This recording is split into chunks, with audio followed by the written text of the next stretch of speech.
Bismillahirrahmanirrahim. Assalamualaikum warahmatullahi taala wabarakatuh. Alhamdulillahirabbil alamin wassalatu wassalamu ala asyrafil anbiya wal mursalin wa ala alihi wa sahbihi ajma'in. Alhamdulillah, bersyukur kepada Allah Subhanahu wa taala kerana kita dapat bertemu sekali lagi dalam sesi perkongsian ilmu faraid. Kita masih lagi membincangkan tentang waris ashabul furud. Pada pertemuan kali ini kita akan cuba untuk menghuraikan salah seorang lagi daripada kategori ashabul furud, iaitu berkaitan dengan anak perempuan kepada anak lelaki. Atau ringkasnya kita beri nama cucu perempuan.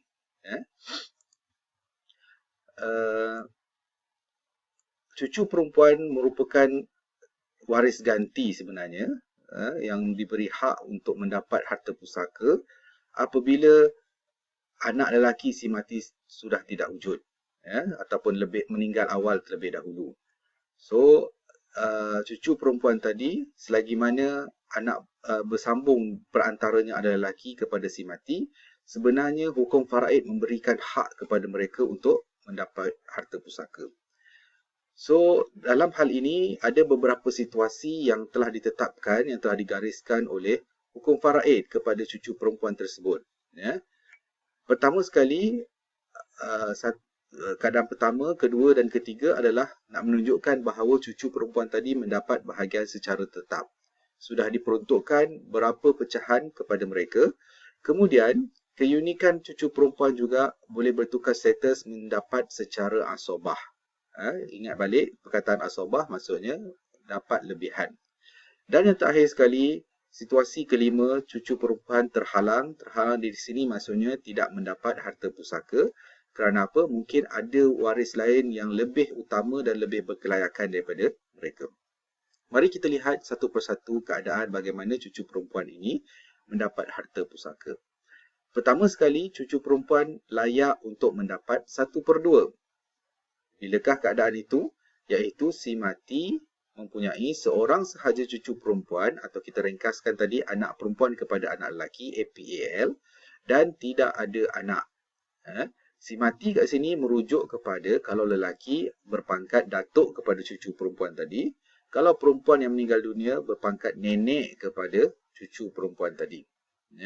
So, apabila si mati tidak ada zuriat, anak yang direct secara langsung kepada si mati, maka akan digantikan bahagian tersebut sekiranya ada kepada anak perempuan. Dan jika mereka adalah bilangannya seorang, maka cucu tadi layak untuk mendapat 1/2. Kita akan tengok nanti dalam menghuraikan kes-kes faraid berkaitan dengan cucu perempuan. Yang kedua, cucu perempuan layak untuk mendapat 2/3. Kalau kita tengok syarat dia pun berlawanan kepada yang di atas, iaitu si mati mempunyai 2 orang atau lebih cucu perempuan APAL dan tidak ada anak. Maksudnya, sekiranya si mati tadi meninggalkan lebih daripada seorang cucu perempuan, 2, 3 dan ke atas, maka mereka akan berkongsi pada portion yang sama, iaitu sebanyak 2/3. Dan kemudian 2/3 itu akan dibahagikanlah ikut bilangan kepala bagi setiap kes yang ada.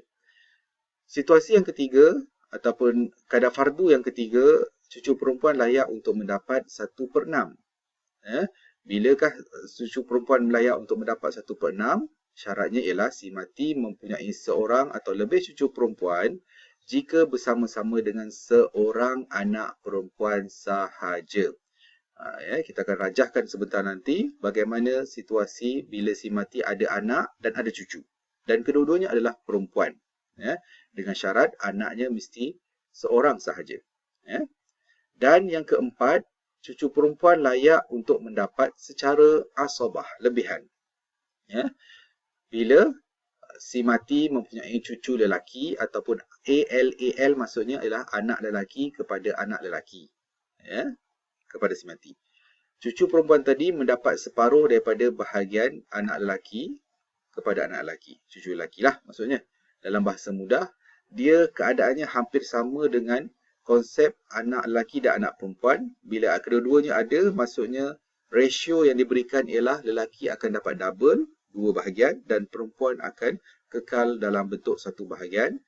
Balik kepada hikmah pensyariatan faraid itu sendiri, iaitu tanggungjawab tugas sebagai seorang adik-beradik lelaki itu lebih besar berbanding tugas yang diperuntukkan kepada perempuan dalam sesebuah keluarga. Dan yang terakhir sekali, si mati mempunyai anak lelaki ataupun 2 orang anak perempuan dan ke atas, maka dalam situasi ini cucu perempuan yang dianggap sebagai waris ganti tadi tidak layak untuk mendapat faraid. Daripada kelima situasi ini nak menggambarkan bahawa bukan bermakna cucu perempuan sentiasa ada dapat hak mereka dalam faraid. Maksudnya, kita tengok case by case. Tengok setiap case itu bagaimana susu galur kekuatan dalam sesebuah keluarga itu sangat dititik beratkan. Mereka yang hampir dengan si mati mungkin lebih kuat dan lebih layak untuk mendapat harta pusaka. Mari kita tengok kepada kes-kes yang berkaitan. Sebelum tu, dalilnya hampir sama dengan dalil yang dikemukakan oleh anak perempuan dalam surah An-Nisa ayat 11 pada pertemuan yang lepas. Cumanya diperkukuhkan lagi bahawa cucu perempuan mengambil tempat anak perempuan melalui ijma' ulama'. Pertama, kita lihat kepada kes yang pertama cucu perempuan. Contoh ialah seorang lelaki meninggal dunia dan warisnya ialah seorang anak perempuan kepada anak lelaki sahaja. Ni kalau kita rajahkan begini, pastikan anak lelaki itu sudah tidak ada ataupun meninggal lebih awal daripada bapa ataupun maknya. So, apabila datuk dan nenek ini meninggal terkemudian, maka cucu ini layak juga untuk mendapat faraid dan tidak ada waris lain lah. So, cucu perempuan tadi ataupun anak perempuan kepada anak lelaki tadi layak mendapat 1/2 kerana bilangannya adalah seorang sahaja. Seorang sahaja. Seperti biasa, bila ada satu pecahan sahaja, 2 nombor bawah itu akan dijadikan sebagai base number ataupun asal masalah dalam istilah faraid. Maka dalam kes ini ada berbaki setengah lagi yang akan diserahkan ke Baitul Mal menurut mazhab Syafi'i. Kita lihat kepada kes yang kedua. Dalam contoh ini, seorang lelaki meninggal dunia dan warisnya ialah 2 orang anak perempuan kepada anak lelaki. Ini kita rajahkan ya, maksudnya lebih daripada seorang. Kita katakan tadi, kalaulah bilangannya melebihi seorang, maka peruntukan yang diberikan dalam hukum faraid ialah sebanyak 2/3. Maka mereka akan berkongsi pada portion yang sama. Cumanya dalam kes ini, disebabkan 2 adalah menepati dengan bilangan ini, maka setiap seorang cucu tadi akan mendapat 1/3 dan 1/3.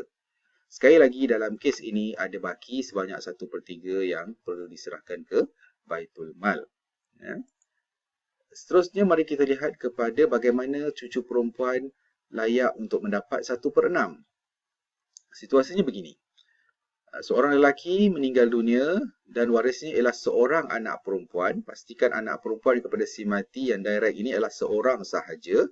Dan pada masa yang sama, dia meninggalkan juga seorang anak perempuan kepada anak lelaki iaitu cucu. Dalam situasi ini, anak perempuan kita pernah sentuh sebelum ini, bila bilangannya seorang layak untuk mendapat 1/2. Dan dalam situasi ini, cucu tadi layak untuk mendapat 1/6. Sekali lagi kita berjumpa kepada dua nombor, iaitu 2 dengan 6 yang perlu kita cari gandaan sepunya terkecil ataupun base number, least common denominator untuk pecahan tersebut. 2 dan 6 boleh bertemu dengan nombor 6. Kemudian baru kita cari saham setiap waris dengan cara 6 bahagi 2, iaitu 3, 3 darab 1, 3. Kemudian 6 bahagi 6, 1, 1 darab 1, 1. Ini adalah peruntukan saham untuk setiap waris baru berjumlah 4. Sedangkan total 6. So, 6 tolak 4 berbaki 2.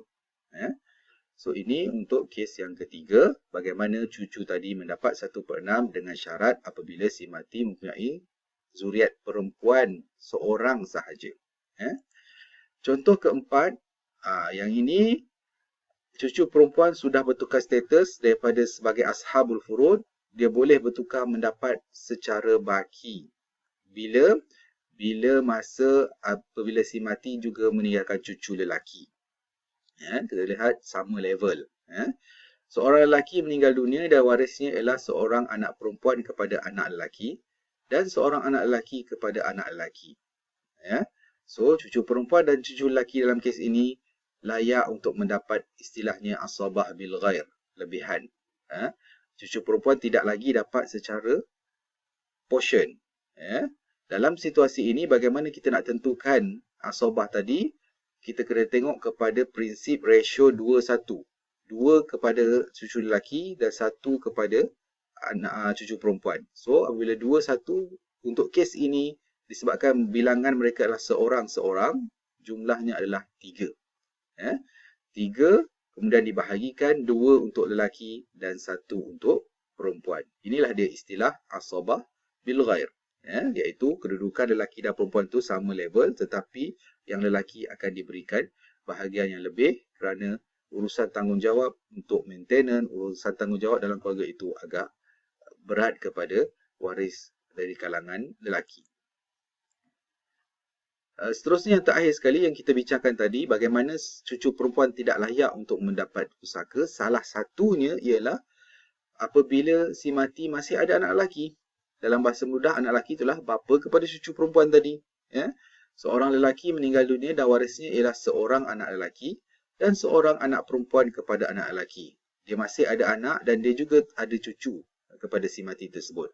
Dalam kes ini, cucu perempuan sebenarnya tidak layak untuk mendapat faraid sebab harta tersebut akan diserahkan kepada anak lelaki si mati sebab anak lelaki ini bersambung kepada si mati tanpa perantara. Bersambung secara direct. Manakala cucu tadi yang merupakan anak kepada lelaki tersebut sebenarnya ditanggung oleh lelaki tersebut. Dalam situasi ini, maka cucu perempuan tidak layak, keseluruhan harta diserahkan kepada anak lelaki. So, begitulah bagaimana terperincinya pembahagian hukum faraid untuk cucu perempuan. Secara ringkasnya, kita ada 5 tadi.